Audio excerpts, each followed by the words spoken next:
couple has stages in their relationship. The courtship. The honeymoon. The new family. What happens when the children aren't the focus anymore? The four-poster by Jan to Hartog. You were the life and soul of the party this evening with your interminable little stories.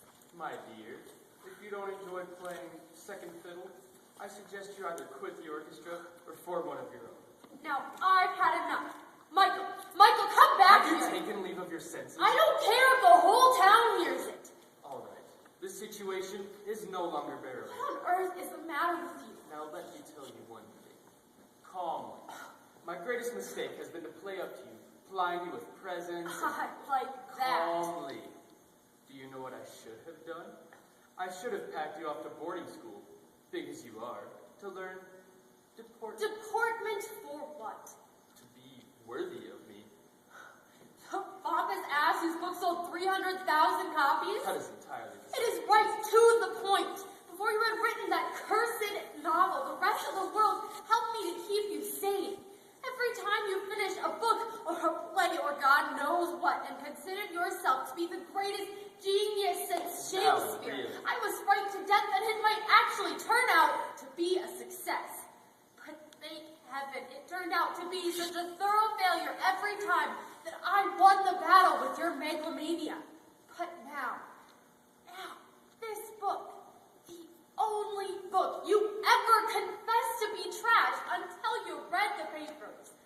Oh, what's the use? My dear woman, I may be vain, but you're making a tragic mistake. Now listen. Just listen to it. To be married to a man for 11 years and then to be addressed like a public meeting? Tragic mistake. Can't you hear yourself, you poor, darling idiot? You sold your soul to a sentimental novel.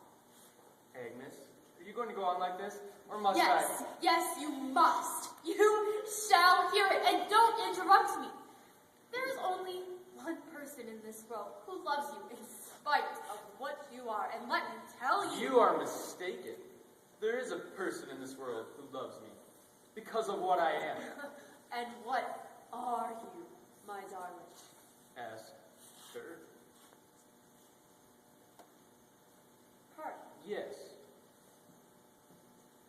Oh. Who is she? You don't know her. Is she young?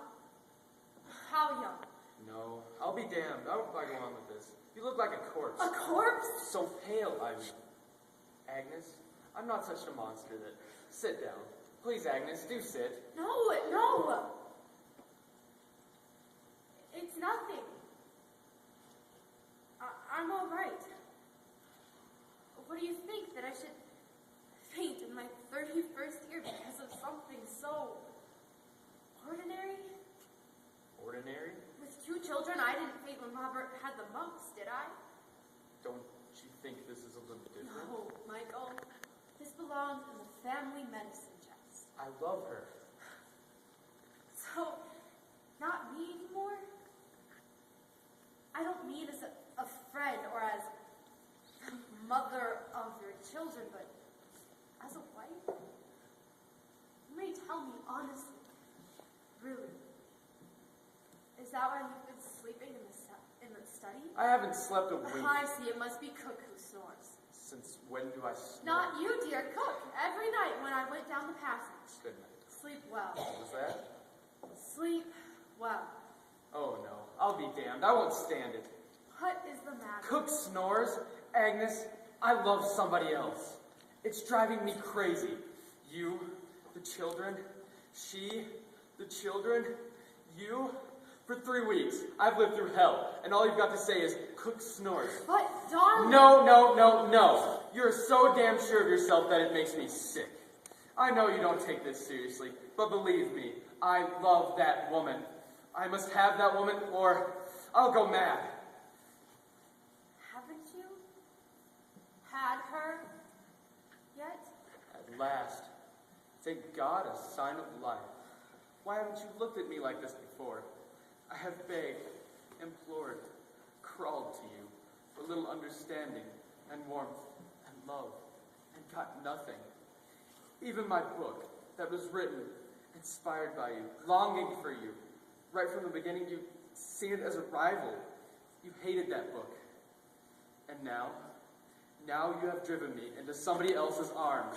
Somebody else who understands at least one thing clearly, that she'll have to share me with my work. Does she understand she will have to share you with other women as well? She doesn't need to. At last, I found a woman who'll live with my work, and a better guarantee of my faithfulness, nobody can have it. How does she live with it? What does she do? She listens. She encourages me with a look, a touch. Well, encouragement. When I cheer, she cheers with me. When I meditate, she meditates with me. And when you throw crockery, she throws crockery with you? Haven't you understood one single word of what I've been saying? Won't you? Can't you see that I've changed? No! Then you are blind. That's all I can say. At any rate, you've changed. No. Don't let's start. Go on. No. It's senseless. No reason to torture you any longer. Once I have... What's you on blood? Agnes, I'm sorry it was necessary for me to hurt you. It couldn't very well have been done otherwise. I'm at the mercy of a feeling stronger than I. Rotten, isn't it?